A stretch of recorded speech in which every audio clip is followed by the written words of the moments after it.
It was 3:02 a.m. last Wednesday morning, and I was jolted awake by a question that just kept refusing to let go. What do I want out of my life?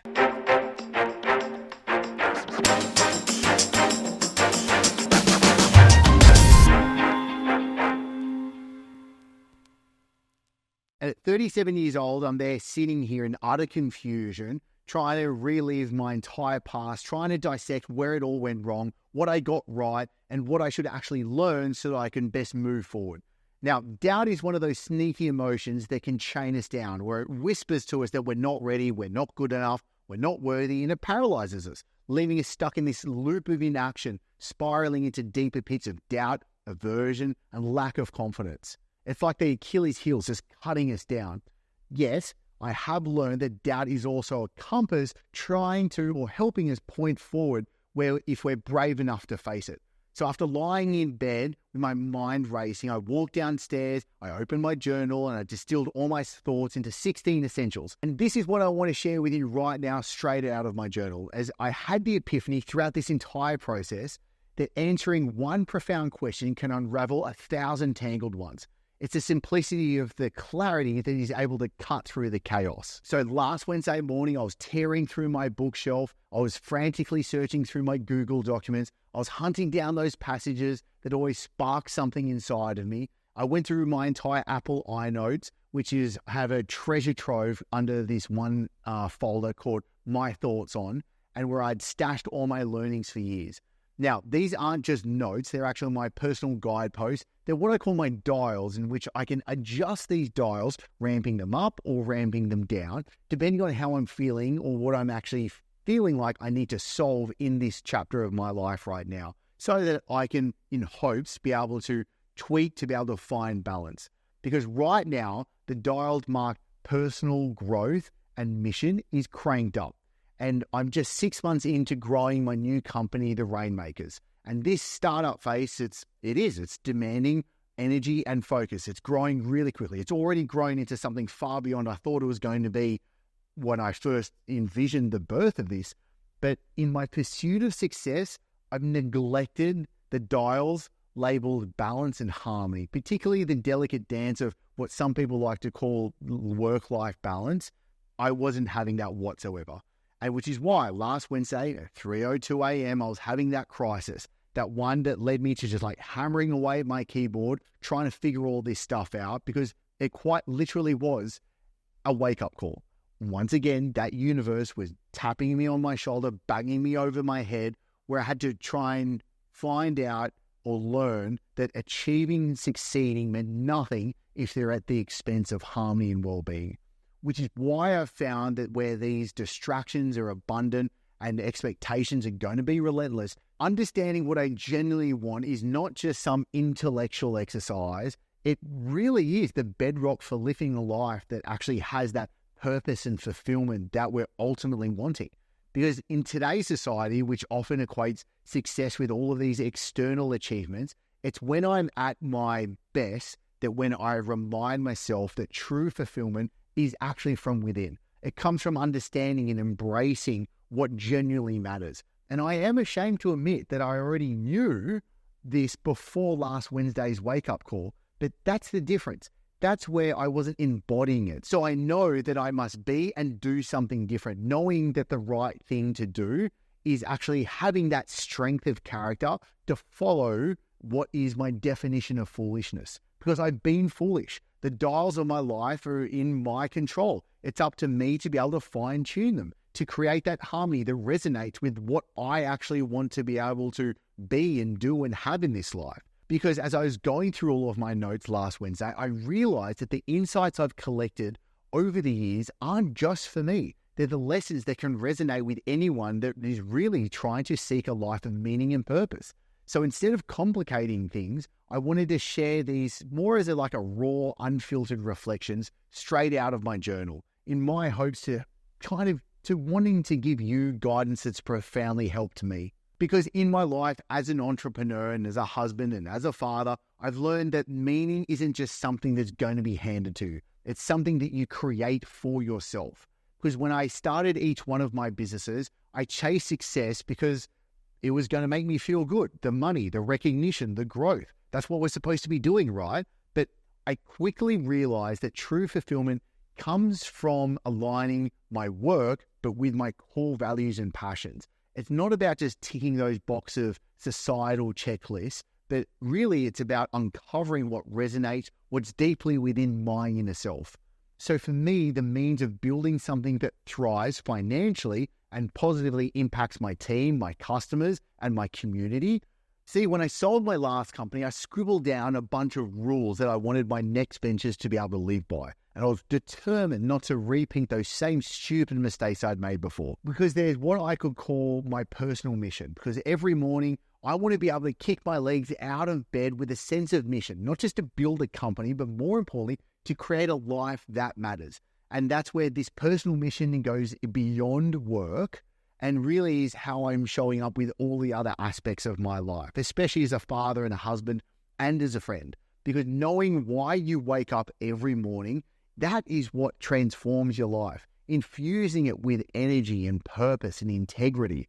Because when I focus on my family's happiness and their own growth, I find that everything else starts to fall in place. Purpose isn't just some grand vision that you have, but it's in the intention of every small action that you make in a day. Because as I literally quite say this right now, I find myself in this contradiction where it's talking about personal mission, yet I just said that my focus is actually built on my family. It's always been easier for me to prioritize others whilst focusing on myself. And so that's where being truly useful, as even when I say this right now, I know that I'm in a contradiction because I'm talking about personal mission. And yet when I focus on my family, I know that I'm better able, or I'm easier, or I'm more wanting to actually then focus or prioritize others over my own well-being. And that's where I feel like I was, for much of my life, too utilitarian, too trying to do others and trying to do the right thing to kind of fit into this box. And I was always neglecting myself. I was never thinking about my own happiness. Because in business, this means building relationships that goes beyond transactions. Arthur C. Brooks distinguishes between real friends and deal friends.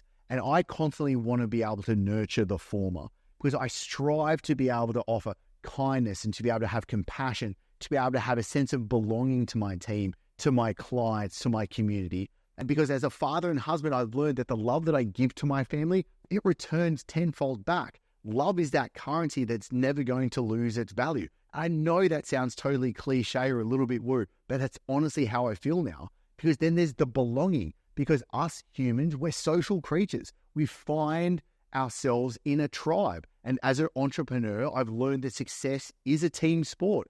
Surrounding myself and the people who share the visions and the values is key to my own growth, but also for us to be able to succeed together.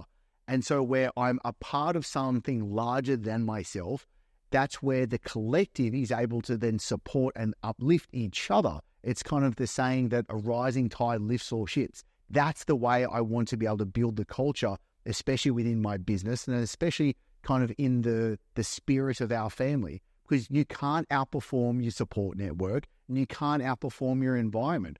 And I believe in the power of a solid, supportive network, not just any network, but a handful of great people that are sharp as tacks, committed to be able to help each other rise by being able to create a space where you're not just surviving, but you're actually thriving as your own self. And this is why after chatting with one of my hell of a smart marketing friends and having an insight not that long ago, where I just said, fuck it, let's cultivate our own world-class crew. And I wanted to create a private mastermind and have brought together a bunch of multi-7 and 8-figure entrepreneurs where we're able to help each other, share each other's secrets, and to be able to create something that was not there at all when it came to support, insights, information, and knowledge. Because there's plenty of people that say know thyself, but what does that actually look like in real life? How do I best practice and embody this? Because again, as an entrepreneur, as a father, as a husband, understanding my strengths, my weaknesses,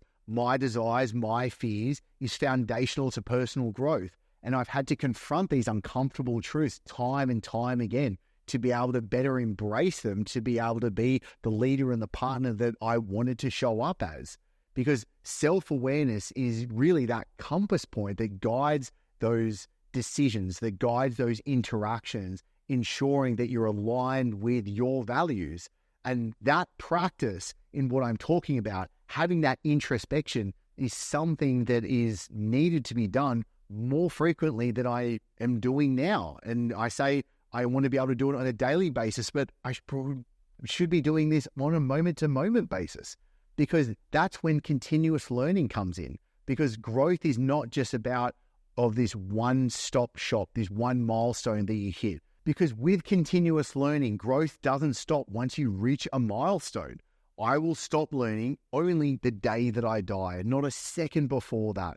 Because as I embrace a mindset of continuous learning, whether it's going to be from formal education, life experiences, into contemplation, this is when we're going to be able to open ourselves up to being curious, to be open to new ideas, even being open to when new challenges are going to challenge the very beliefs that I have core to myself.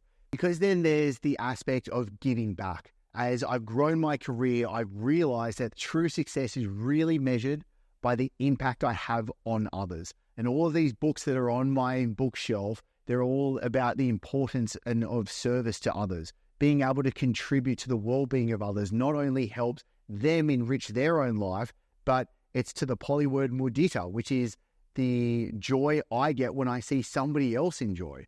Because right now, I get those good feels from mentoring younger men and being able to donate to causes that I believe in. Giving back is that reminder that we, again, rise by lifting others up, where the world is going to be richer when we're able to share our gifts in all the different ways that we have our gifts to share with. And that's where I feel like legacy, and with legacy, I am torn with this one right now. So there's a good chance I'll have another episode coming up redoing this one, but stick with me. Because on one hand, legacy seems like it's a bit about caring about what others think after you're actually gone. And on one hand, it could be like legacy could be looked through a lens in which I refine my thoughts and my actions to have a greater impact on others. So where legacy isn't just about tangible achievements, it's about the intangible impact on others and the world. And so as a father, I focus on the lessons and values that I pass on to my children.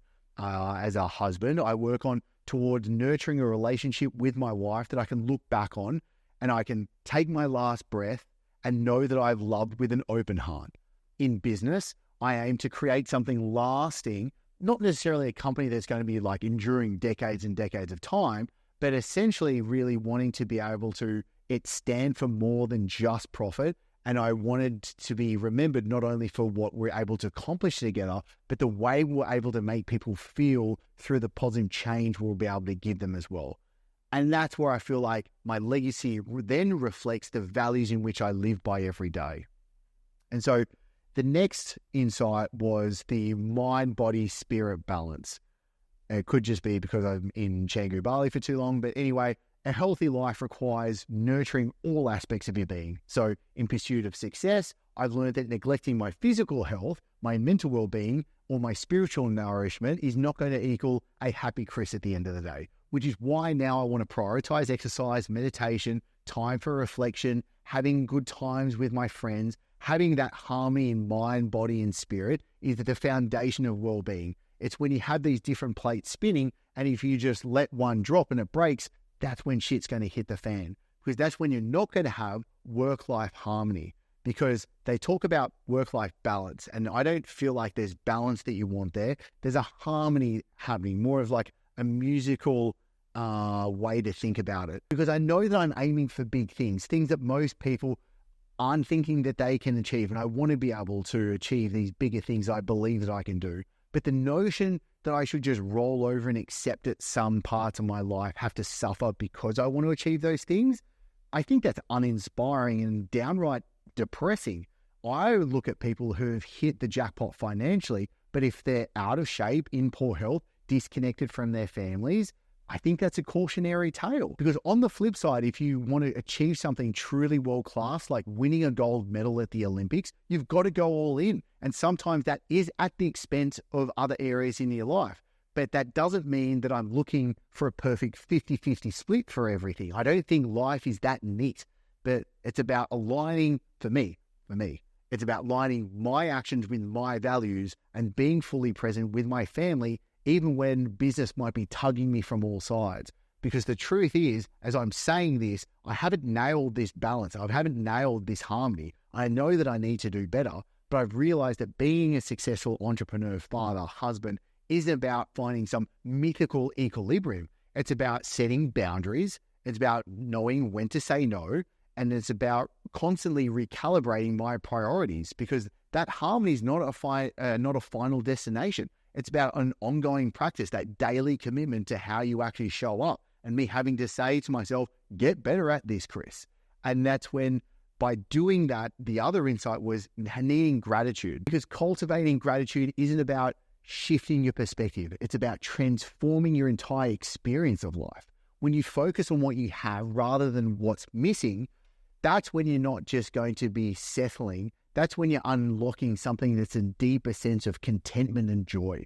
Contentment isn't about ticking off every item on some endless wish list. It's about realizing what you already have is enough to make your rich life a rich life, and what to have your life now already meaningful. Because gratitude isn't about that checkbox, because I used to do this.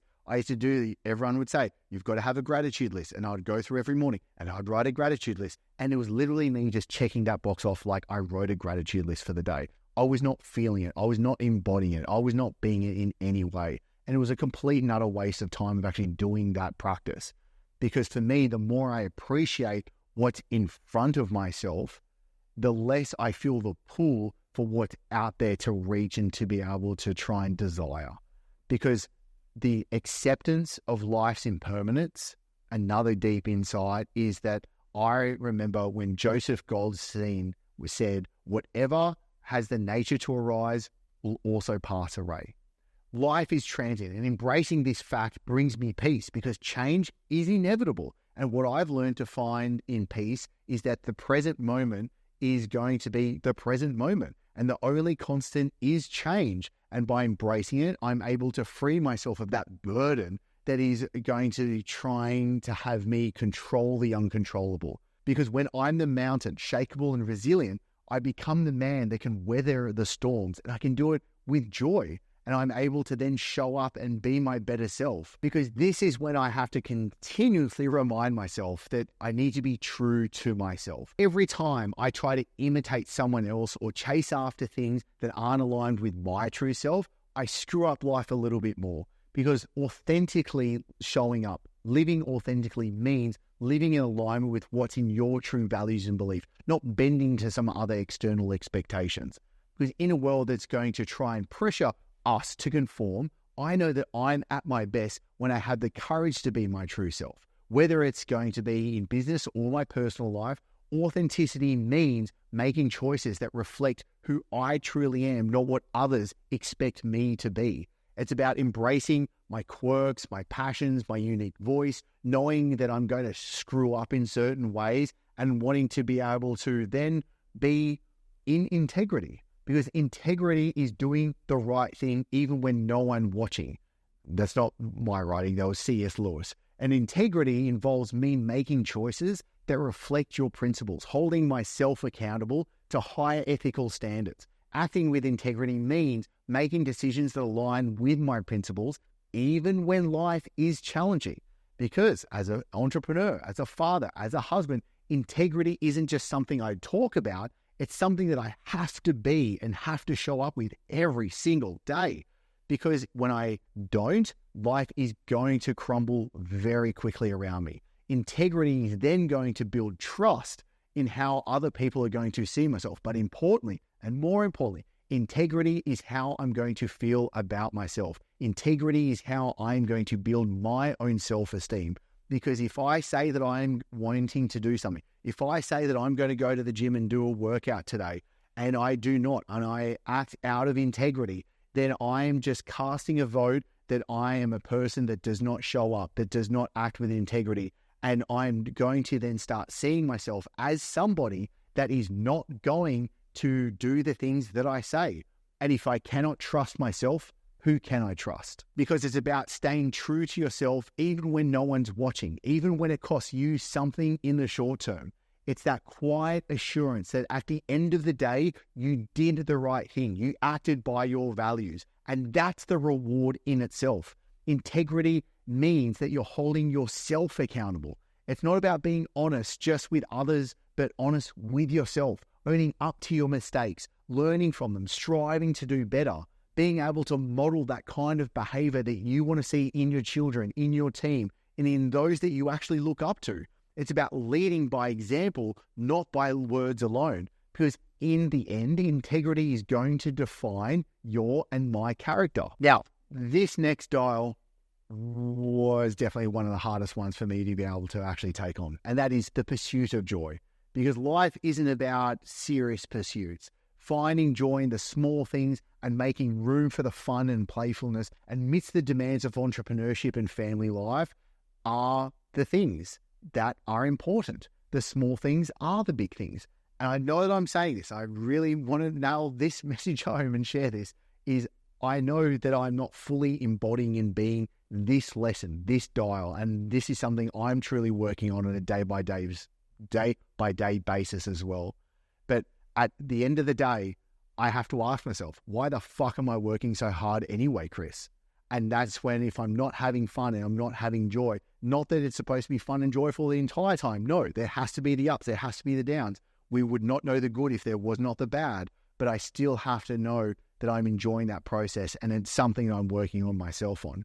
Because for me, when I'm able to then next embrace simplicity, because sometimes the pleasures in life, the simple pleasures in life, are what bring the most joy. Because yesterday I was actually sitting around a fire with 3 friends, and we were just talking crap about the highs and lows of life and what was profoundly nourishing to each of us. And when we strive for simplicity and appreciate the beauty in these everyday moments, in these little things, that's when you get lit up. That's when you actually have those memories that make your life worthwhile, that you feel good about what it is that your life actually really is. Because as I wrap this up and I really think about to be me waking up at 3:02 a.m. last Wednesday, I realized that the essence of a meaningful life, it's not hidden in some distant future, but it's actually crafted in the choices that we make day by day.